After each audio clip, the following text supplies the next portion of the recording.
Hello everyone, welcome to PG mathematics. आज बात करेंगे ल्यूविल्स थ्योरम पे।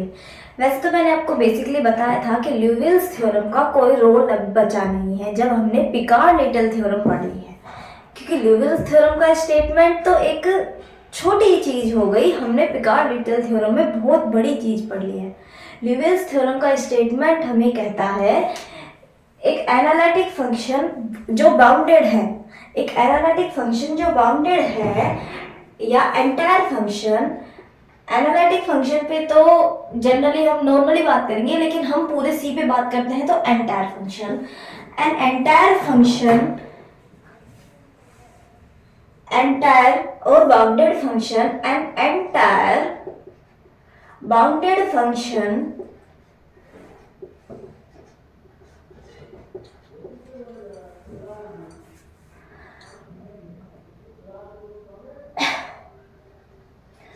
entire bounded function is always constant। ये थ्योरम हमें बताती है कि एक फंक्शन है जो हमारा एंटायर है, प्लस में वो कॉम्प्लेक्स फंक्शन बाउंडेड भी है। कैसा फंक्शन है? बाउंडेड भी है, तो हमारा वो फंक्शन हो जाता है कांस्टेंट। ये हमें बताती है ल्यूविल्स थ्योरम। एंटायर के साथ साथ यदि हमारा फंक्शन बाउंडेड है तो बताता है कि वो फंक्शन कांस्टेंट है। पिकार्ड-लिटिल थ्योरम में हमने बाउंडेडनेस की बात तो छोड़ो, हमने ये बोला था कि एक से ज्यादा पॉइंट छोड़ दे, यदि अपनी रेंज में कोई फंक्शन एक से ज्यादा पॉइंट ओमिट्स करे, उसकी रेंज में एक से ज्यादा पॉइंट यदि छोड़ दे, एंटायर फंक्शन है एक से ज्यादा पॉइंट छोड़ रहा है, तो वो फंक्शन कांस्टेंट हो जाता है। बाउंडेड होने की कोई बाध्यता नहीं थी, कोई कंपलसरी नहीं था कि बाउंडेड हो। एक से ज्यादा पॉइंट भी यदि छोड़ दिया तो कैसा फंक्शन हो जाएगा? वो कांस्टेंट। तो वो एक बड़ी हाई लेवल की चीज हो गई इसे देखते हुए। ये तो सिर्फ हमें बाउंडेडनेस ये बताएगा। हो सकता है कोई फंक्शन ऐसा हो बाउंडेड ना हो लेकिन 2 पॉइंट छोड़ रहा हो, तो इस थ्योरम से हम नहीं कह पाते हैं कि वो फंक्शन हमारा कांस्टेंट फंक्शन होगा। लेकिन जो पिकार्ड-लिटिल थ्योरम है उससे हम कह पाएंगे कि वो जो फंक्शन है जिसने एक से ज्यादा पॉइंट छोड़ा है अपनी रेंज में, तो वो फंक्शन कैसा है? कांस्टेंट फंक्शन है। और पिकार्ड-लिटिल थ्योरम में 7 फंक्शंस आपको बताए थे जो एंटायर होते हैं। बेसिक 7 फंक्शंस थे जो एंटायर फंक्शन है। बाकी के जितने भी एंटायर फंक्शंस होते हैं वो हमारे इन 7 फंक्शन से ही मिलकर बनते हैं। कौन कौन से होते हैं? फर्स्ट फंक्शन है हमारा कांस्टेंट फंक्शन। कांस्टेंट फंक्शन जो होता है वो हमेशा एंटायर होता है। और उसके अलावा बाकी के जो 7 फंक्शन हैं, बाकी के जो 6 फंक्शन बच गए 7 में से, वो होते हैं नॉन कांस्टेंट एंटायर फंक्शन। जिनमें सबसे पहला है e raise to power z। जो e raise to power z function है ये एक पॉइंट छोड़ता है 0,0। इसके अलावा इसकी रेंज में पूरे कॉम्प्लेक्स प्लेन आता है। 0,0 छोड़ने वाला सिंगल एक ऐसा फंक्शन है, कांस्टेंट वाले फंक्शन को छोड़ दे तो, जो हमारा एंटायर है और एक पॉइंट को छोड़ता है। इसके अलावा पॉलिनोमियल फंक्शन पूरा c से c पे कवर होता है, एंटायर फंक्शन है। साइन z, कोस z, sine hyperbolic z, cos hyperbolic z, ये जो 5 फंक्शन है ये एक भी पॉइंट नहीं करते, c से c ऑन टू फंक्शन है, यानी रेंज में एक भी पॉइंट को नहीं छोड़ते। नॉन कांस्टेंट एंटायर फंक्शन है। e raise to power non constant entire function है, लेकिन ये c से c में से 0 निकाल के c/0 पे ऑन टू फंक्शन बनाता है, यानी एक पॉइंट छोड़ता है। और जो एक फंक्शन है कांस्टेंट वो भी हमारा एंटायर है। ऐसे हमारे 7 फंक्शन एंटायर होते हैं। तो वहां से ही ये पिकार्ड-लिटिल थ्योरम कहती थी हमारी कि यदि कोई फंक्शन अपनी रेंज में मोर देन 1 पॉइंट ओमिट करे तो फंक्शन हमारा कांस्टेंट होता है। तो उसी की एक छोटी चीज है ये ल्यूविल्स थ्योरम। पहले ल्यूविल्स ने दी थी, इसकी बहुत ज़्यादा इंपॉर्टेंट थी, वेरी इंपॉर्टेंट था। लेकिन जब हमारी पिकार्ड-लिटिल थ्योरम आई तो इसकी इंपॉर्टेंस थोड़ी कम हो गई, क्योंकि वो ज़्यादा यूनिवर्स पे बात कर रही है। यानी ये हमारी कहती है एंटायर प्लस बाउंडेड होता है कांस्टेंट फंक्शन। इसके अलावा यदि हमें कहा जाए कि हमारा जो फंक्शन है वो नॉन कांस्टेंट है, नॉन कांस्टेंट फंक्शन है, कॉम्प्लेक्स फंक्शन पे बात चल रही है हमारी, नॉन कांस्टेंट है, तो या तो होगा कि वो नॉट एंटायर हो, नॉट एंटायर हो, या फिर नॉट बाउंडेड हो। दोनों में से एक चीज तो नहीं होगी, दोनों में से एक चीज नहीं होने वाली है। फंक्शन हमारा नॉन कांस्टेंट है, फंक्शन हमारा नॉन कांस्टेंट है, साथ के साथ बाउंडेड भी है, बाउंडेड भी है वो फंक्शन, तो वो नॉट एंटायर होना कंपलसरी है, नॉट एंटायर होना कंपलसरी है। यदि वो एंटायर हो जाता है, बाउंडेड हो जाता है, तो फिर तो उसे नॉन कांस्टेंट का कांस्टेंट होना चाहिए था, ये हमारी थ्योरम कहती है। इसके अलावा यदि फंक्शन हमारा नॉन कांस्टेंट है, साथ के साथ एंटायर भी है, नॉन कांस्टेंट एंटायर है, तो वो बाउंडेड नहीं होने वाला। कैसा नहीं होने वाला? नॉट बाउंडेड होने वाला है। तो ये कहती है हमारी ल्यूविल्स थ्योरम। इसका स्टेटमेंट जिस समय ये थ्योरम्स दी गई थी हमारे साइंटिस्ट या जो मैथमेटिशियन थे ल्यूविल्स, इनके द्वारा जब इन्होंने ये दी थी तो ये बहुत इंपॉर्टेंट थ्योरम थी, लेकिन पिकार्ड लिटिल के बाद इसकी इंपॉर्टेंस कम हो गई। तो लेकिन स्टेटमेंट काफी अच्छा है, एंटायर प्लस बाउंडेड। कोई भी फंक्शन हमें बाउंडेड दिखा, एंटायर दिख रहा है, बाउंडेड है, तो वो कांस्टेंट हो जा रहा है। पिकार्ड लिटिल थ्योरम के टाइम में हमने पढ़ा था, यदि ये एक लाइन उसने छोड़ दी तो कैसा फंक्शन हो गया? कांस्टेंट हो गया। कई बार हम पढ़ेंगे कि एक फंक्शन है, उसकी रेंज इस टाइप से आ रही है किसी सर्किल में ही, तो ये भी एक कांस्टेंट फंक्शन बन जाएगा क्योंकि ये बाउंडेड हो गया इससे, है ना। तो इसके प्रूफ पे बात करें तो हल्का सा, तो इसका प्रूफ है हमारी कोशी इनइक्वालिटी से दिया था सर ल्यूविल्स ने। कैसे दिया था कि देखो हमारे पास फंक्शन एंटायर है, फंक्शन एंटायर है, साथ के साथ बाउंडेड है, एंटायर फंक्शन है, बाउंडेड फंक्शन है, तो हम बाउंडेड फंक्शन को एफ जेड एम से लेस देन इक्वल टू मैंने लिख दिया क्योंकि ये फंक्शन हमें दिया गया है, बाउंडेड फंक्शन दिया गया है, साथ के साथ एंटायर है। तो हमने बात की थी कोई फंक्शन है एनालिटिक है, एंटायर फंक्शन है, हम सी पे बात कर रहे हैं तो एंटायर, बाकी हम एनालिटिक की बात करते हैं, नॉर्मली बात करते हैं। तो ये हो गया, बाउंडेड है, साथ के साथ एंटायर है। तो by Cauchy theorem, by Cauchy theorem हम क्या कहेंगे? देखो बाय कोशी थ्योरम हम कहेंगे कि जो एफ, ये किससे कर रहे हैं हम? By Cauchy theorem.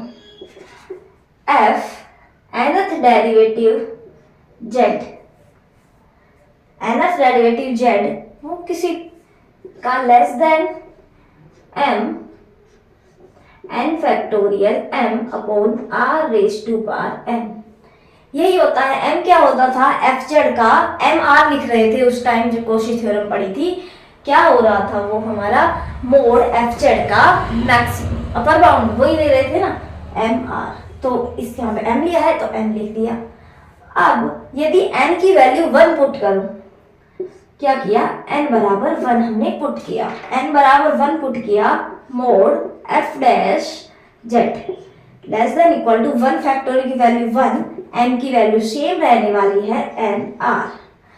अब हम जब एंटायर फंक्शन की बात कर रहे हैं तो पूरे कॉम्प्लेक्स प्लेन की बात कर रहे हैं। यदि हम उसे एक सर्किल में लेना चाहे पूरे कॉम्प्लेक्स प्लेन को, तो वो सर्किल कैसा होने वाला है हमारा? वो पूरा सर्किल होने वाला है इनफाइनाइट रेडियस का। रेडियस कैसे होने वाली? इनफाइनाइट। तो as r tends to infinity m upon r tends to 0।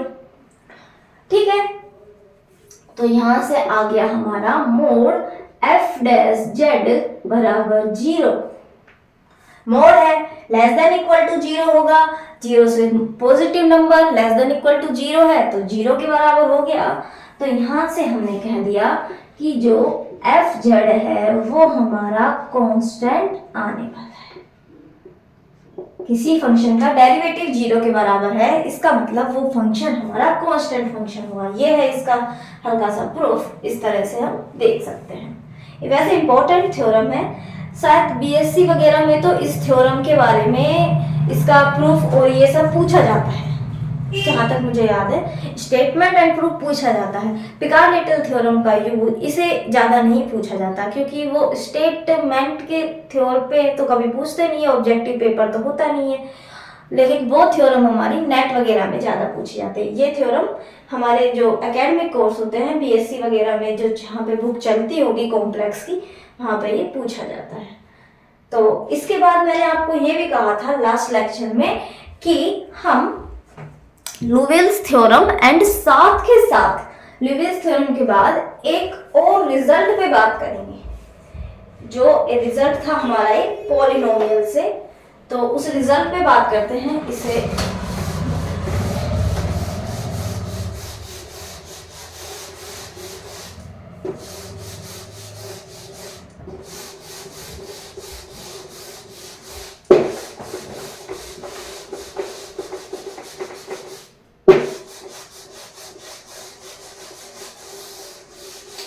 तो हमारा ये रिजल्ट क्या कहता है कि एक रिजल्ट, इंपॉर्टेंट रिजल्ट है ये भी। रिजल्ट कहता है हमारा कि हम एक पॉलिनोमियल लेते हैं, let pz be a polynomial, let pz be a polynomial of degree n। मान लिया वो n डिग्री का है, या फिर उसकी जो डिग्री है कुल मिला के उसकी डिग्री हम 2 से बड़ी दे रहे हैं, 2 या 2 से बड़ी, यानी 1 डिग्री का पॉलिनोमियल नहीं है वो, 2 या 2 डिग्री का, 2 या 2 से बड़ी डिग्री का पॉलिनोमियल है। एंड हम इंटीग्रेशन की ही बात कर रहे हैं, तो सी हम एक लेंगे वही क्लोज कंटूर, सी एक क्लोज कंटूर लेते हैं, C be a simple close contour, simple closed contour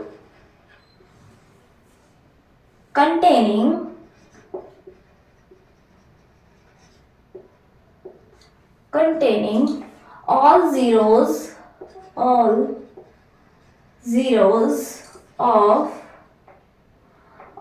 pz, यानी जो हमारा पॉलिनोमियल है उसके जीरो तो मिलेंगे ही, रूट्स एक तरह से, यदि n डिग्री का पॉलिनोमियल है तो n रूट्स मिलेंगे।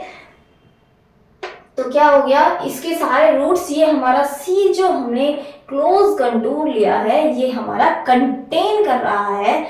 तो हम कहेंगे then integration over c 1 upon pz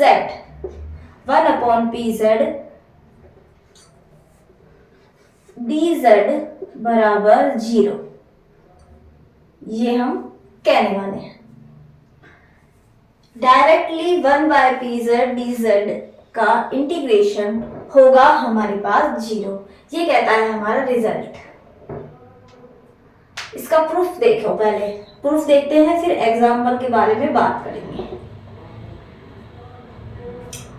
इसका प्रूफ में हम एक सबसे पहले एक पॉलिनोमियल मान लेते हैं। सबसे पहले हम एक पॉलिनोमियल ले लेंगे, फिर उस पॉलिनोमियल का इस तरह मानेंगे कि उस सी में उसके सी एक कर्व लेंगे जिसमें pz के सारे रूट्स या जीरोस कंटेन करने वाले होंगे, और उसके बाद हम थोड़ा सा प्रैक्टिकली काम करते हैं। देखो, सबसे पहले मैंने लिया pz पॉलिनोमियल। जनरली हम n डिग्री का पॉलिनोमियल लेके चलते हैं, तो हम n डिग्री के पॉलिनोमियल पे बात करेंगे। और पॉलिनोमियल कैसा है हमारा, कॉम्प्लेक्स में है, z की बात करेंगे। a naught z raise to power n, a1 z raise to power n minus 1, a2 z raise to power n minus 2 plus dot dot dot an। ये हो गया हमारा पॉलिनोमियल। यदि मोड, इस पे मोड लगाते हैं इस पे यदि हम मोड लगाएं तो मोड क्या होगा, पूरे पे मोड लग जाएगा। यानी कि मैं पॉलिनोमियल के मोड की बात करूं तो ये मेरा हो गया इस पूरे पे मोड। अब हम इसे अलग अलग करने की कोशिश करते हैं। पॉलिनोमियल को ऐसे अलग अलग करने की कोशिश करने वाले हैं। देखिए आपको बताती हूँ, a प्लस बी का जो होल मोड है ये लेस देन इक्वल टू तो होता है mode a plus mode b, ठीक है, लेकिन ये mode a minus mode b से हमेशा बड़ा होता है। तो इस वाले टर्म का हम यूज करेंगे। कैसे? क्योंकि हमें इससे छोटी वाली टर्म लेके हमको इसे बड़ा बनाने की कोशिश करनी है ना। देखो कैसे, आगे समझना। तो मोड पी जेड होगा वो greater than equal to mod A naught Z raise to power N minus A one Z raise to power N minus one minus इस तरह से नेगेटिव ए में, और mod A into B mod A mod B. तो क्या करेंगे हम, इनका मोड अलग अलग कर देंगे। इसी तरह हर टर्म में अलग अलग इनका मोड कर दिया हमने। अब हम क्या करेंगे, इसे हम 1 अपॉन में लेके जाएंगे। कैसे लेके जाएंगे? 1 अपॉन में लेके जाएंगे। क्या करते हैं हम, 1 upon mod P Z, 1 upon mod P Z. तो जब हम रिवर्स करेंगे इसे तो क्या होगा, साइन इनइक्वालिटी का जो साइन है वो चेंज होने वाला है। चेंज किया, 1 अपॉन में mod A naught mod Z raise to power N minus mod A one mod Z raise to power N minus one, negative में माइनस सारा मोड ए एन। ये हो गया। अब ये n डिग्री है, यदि हम n डिग्री का पॉलिनोमियल है, पॉलिनोमियल n की वैल्यू तो कहीं तक भी जा सकती है। इंटीजर है, इंटीजर बहुत बड़ा भी हो सकता है, कितना भी हो सकता है, हम कुछ कह नहीं सकते। 1 लाख 2 लाख 5 लाख 10 लाख करोड़ों में, उससे भी ज्यादा। तो हम क्या करेंगे, इसके सभी रूट्स को हमारे सी कर्व में लाने के लिए हम क्या करेंगे, सी को एक ऐसा सर्किल मानते हैं जिसकी रेडियस कहाँ जा रही है, हमारी आर जो उसकी रेडियस है वो इन्फिनिटी पे जा रही है। तो सारे के सारे जो हमारे होंगे क्या, रूट्स किसके, पीजेड के, वो उसमें कंटेन कर जाएंगे। यदि मैं एक इन्फिनिट रेडियस का सर्किल लूं तो हर पॉइंट उसमें आने की कोशिश करेगा ना, हर पॉइंट उसमें आएगा। तो इसके जो रूट्स होंगे पी एन के, पी जेड के, तो वो सारे रूट्स किसमें आ जाएंगे, हमारी आर रेडियस के सर्किल में। हम मानते हैं कि जो सी है वो ऐसा है, मोड जेड बराबर आर। अब आर को हम ले जाएंगे इन्फिनिटी की तरफ, क्योंकि हमें सारे रूट्स पी जेड के उसमें लेके आने हैं। तो मोड जेड की वैल्यू आर है। अब यदि हम करते हैं as R tends to infinity, R की वैल्यू यदि इन्फिनिटी की तरफ जाती है, आर की वैल्यू इन्फिनिटी की तरफ जाती है, तो यहाँ आर नीचे आर में एक पॉलिनोमियल मिलेगा। ठीक है, इसे हमने आर पुट करने के बाद यदि हम आर को इन्फिनिटी की तरफ ले जाते हैं तो नीचे वाली टर्म इन्फिनिटी जा रही है, तो ये पूरी टर्म हमारी 0 की तरफ जाएगी। इतनी बात आपको समझ आई होगी कि ये वाली टर्म कहाँ जाने की कोशिश करेगी, 0 की तरफ जाने की कोशिश करेगी। क्योंकि हम अब क्या करेंगे, यहाँ पे आर पुट करते जाएंगे ना, यहाँ पे हम आर में एक पॉलिनोमियल बन जाएगा। मोड जेड की वैल्यू हम सी वाले कर्व से आर रख देंगे और फिर हम as R tends to infinity, ये वाली टर्म 0 की तरफ जाने वाली है। तो ये वाली टर्म हमारी जा रही है 0 की तरफ। ठीक है, इसे मिटा, ये देखो ये वाली टर्म हमारी 0 की तरफ जा रही है। तो हम क्या करेंगे, mod integration 1 by P Z close contour C के अलोंग इसका इंटीग्रेशन है। तो इसका मोड क्या हो जाएगा, ये वाली जो टर्म है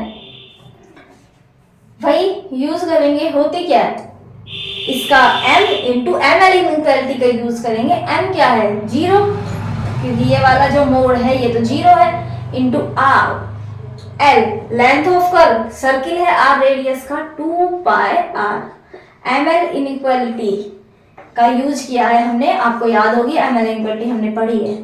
तो ये मोड की वैल्यू टोटली हो गई 0। अब मोड यदि 0 है इसका, तो ये वाली जो क्लोज कंटूर सी के अलोंग इंटीग्रेशन है 1/pz dz, ये हमारा हो गया 0।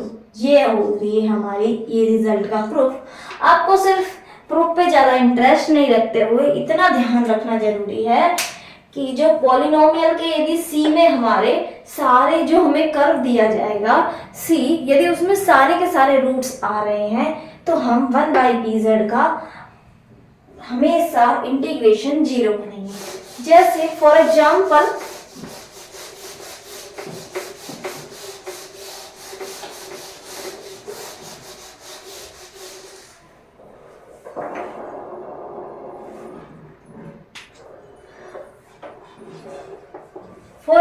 है, इंटीग्रेशन करना है, सी है हमारा मोड z बराबर 5, यानी 5 रेडियस का एक सर्किल है और हमारे पास है z minus 2 raise to power 10, z minus 3 raise to power 15, z minus 1 raise to power 45 dz।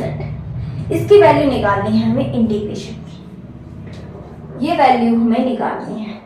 अब हमारे पास ऑप्शन है, या तो हम इसे फैक्टराइज करें, अलग अलग पार्ट में करें पूरे पॉलिनोमियल को, मतलब इसे 1 जो ये हमारा समथिंग पॉलिनोमियल लिखा हुआ है, और फिर उसे हम एक एक को अलग अलग सोल्व करें और फिर आंसर निकालें। लेकिन इस रिजल्ट की हेल्प से हम कैसे करेंगे? मोड z बराबर 5 रेडियस का हमारे पास सर्किल है। देखो रेडियस है इसकी 5 रेडियस का हमारा एक सर्किल है ये।